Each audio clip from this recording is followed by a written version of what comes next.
I want to start with a fairly simple question. And the mayor proposed this budget this week, and some people were stunned, shocked, and are slowing down when they realized the mayor wants to put red light cameras all over the city. And these red light cameras would not only ding you if you run a red light, they'll be retrofitted so that if you even go through the intersection on green going too fast, you'll get a speeding ticket.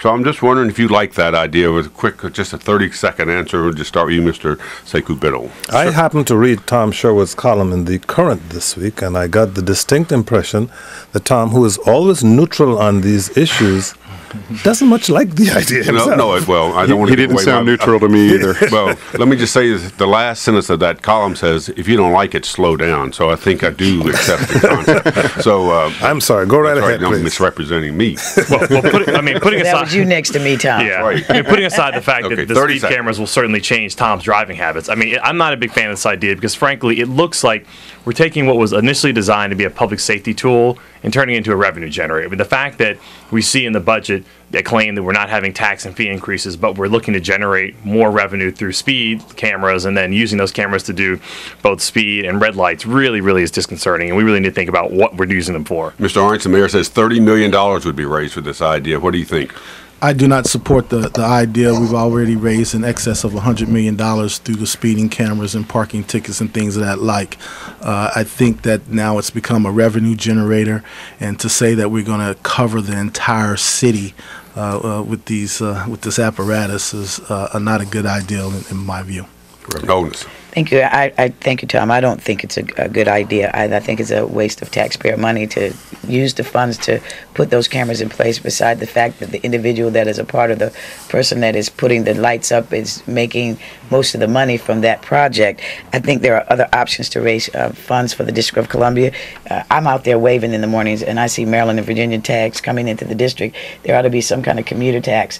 You don't let the good suffer with the bad in this instance, and those of us who live in Washington, D.C. will, of course, Tom, some of us go over the speed limit a little bit every now and again, and we're going to be subjected. Plus, going through that green light piece is a major issue, so I'm not in favor of it at all. Peter Shapiro. Yeah, I think there's a little bit of election year pandering going on with this because it's an important issue, and we have some serious concerns about public safety in the city. Now, the key is around balance, and so the red light cameras and even speed on green can be a very healthy thing. Now, the idea of blanketing the city doesn't make a whole lot of sense. Why not? And because there are many intersections where if we put this in place, then it's only about generating revenue. There are any number of anecdotes. You'll hear people, I have my own experience of this, where it feels like it's essentially a trap for folks. It's not making the community safer. So what you really have to do is make sure that we have a comprehensive plan, but that they're located in places where it actually will reduce speed in ways that keeps the community safe. We're talking with the at-large candidates in the primary election on April 3rd, Tuesday, April 3rd, in the District of Columbia, and taking your calls at 800-433-8850. These are the Democratic candidates: Sekou Biddle, E. Gail Anderson, Holness Vincent Orange, and Peter Shapiro. Another quality of life issue in the mayor's budget this week. He said he would like to see the bars stay open until 3 a.m. on weekdays and 4 a.m. on weekends. Councilmember Jim Graham said that, well, that'd be good. Everybody will be drunk and they'll run the red lights in the and the lights. It'll just be a terrible idea. But Mr. Shapiro, what do you think about later night hours for bars on the weeks and weekends? You know, I'm open to it, and there's a lot more information that I'd like to see. It's comforting to hear from Chief Lanier that she feels that they'll have the staffing, so the public safety issues won't be that severe. What I'm most concerned about is the neighborhood impact issues from something like this. So one way that we want to be careful about that is to make sure that voluntary agreements that are in place stay in place. Reverend Holness? Yes, I'm concerned about it as a commissioner for 1B. We're affected by it, and I'm in Jim Graham's ward as well.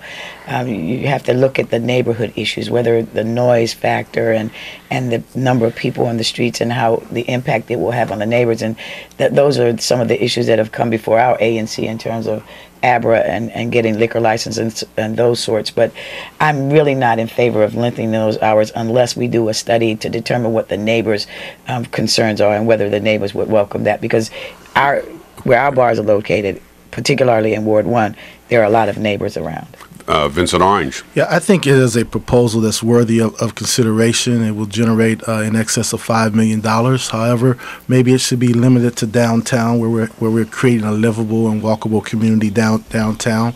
Thus far, I believe 11 days out of the year, the bars actually are open an extra hour. I think we should examine those 11 days and see what has been the activity during that time. But I definitely think it's time has come to have a good conversation about it, and if we can have a proper balance between downtown and in the community, I think it's something that we can work out, and especially since you have Chief Lanier on board. Yeah, I think the primary concern has to be what happens in our neighborhoods. I mean, we've got communities in the city right now. You look at Adams Morgan and Columbia Heights that didn't have a significant number of bars and restaurants a decade or two ago that now threaten to be overrun by them.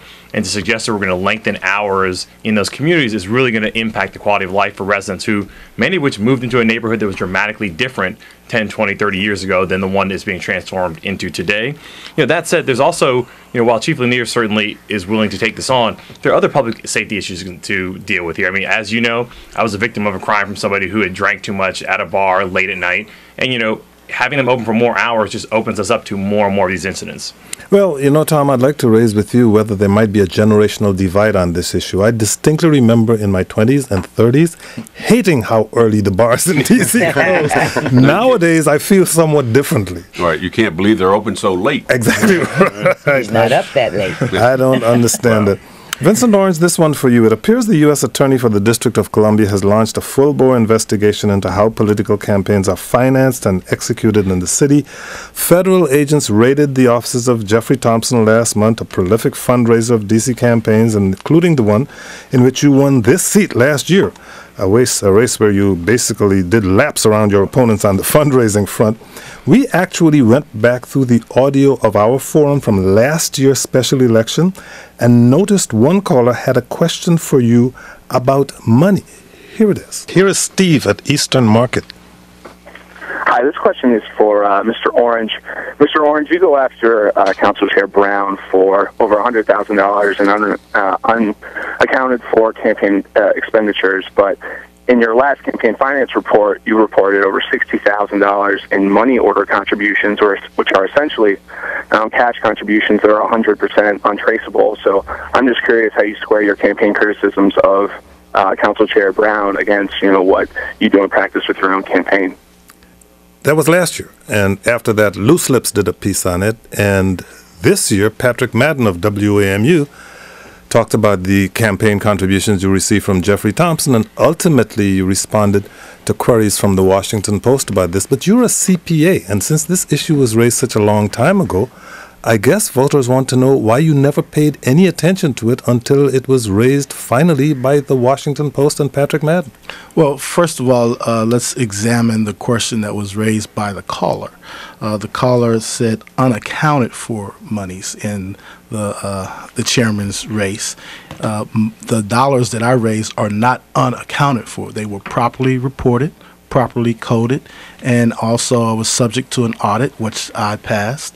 In fact, now that I've gone back and reviewed what happened in the special election, I was audited twice. Once before the election, where the OCF requested 70 documents, where they actually reviewed 12 of the money orders and gave it a clean bill of health. And then after the election, I was audited again, where they requested more information and given a clean bill of health and never heard from them. So generally, when a person is audited by the Office of Campaign Finance that regulates this area and you pass, you don't look back.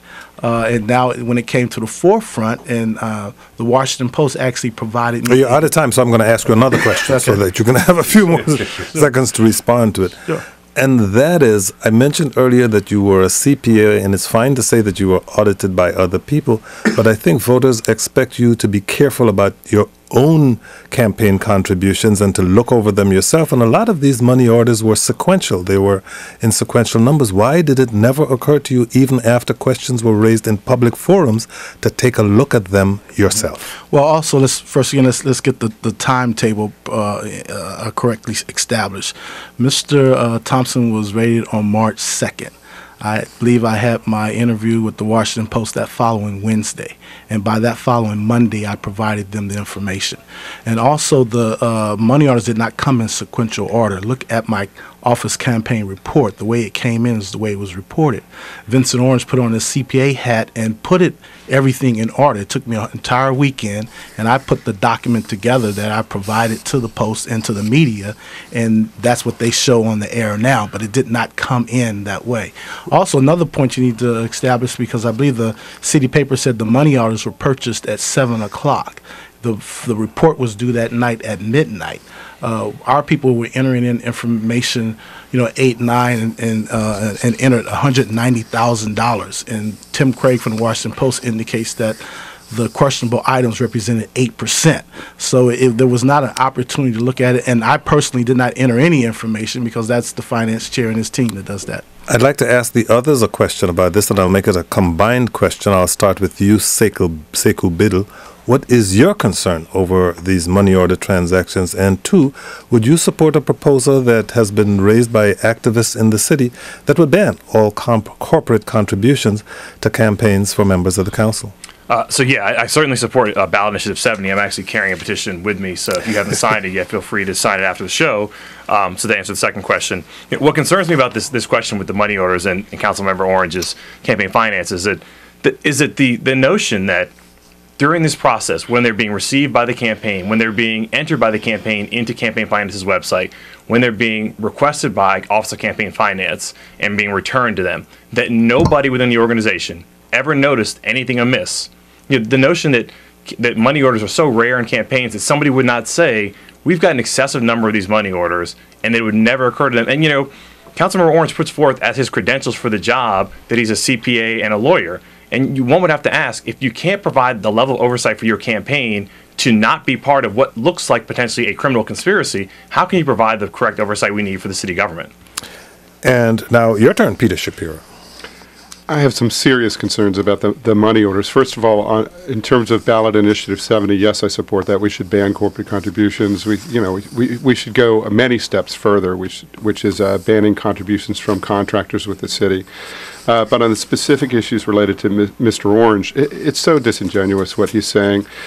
And I think the reason why he even feels comfortable saying this is because it's actually quite business as usual in the city. And that's what we're seeing more than anything else. This is a very, very broken political culture right now when it comes to campaign finance.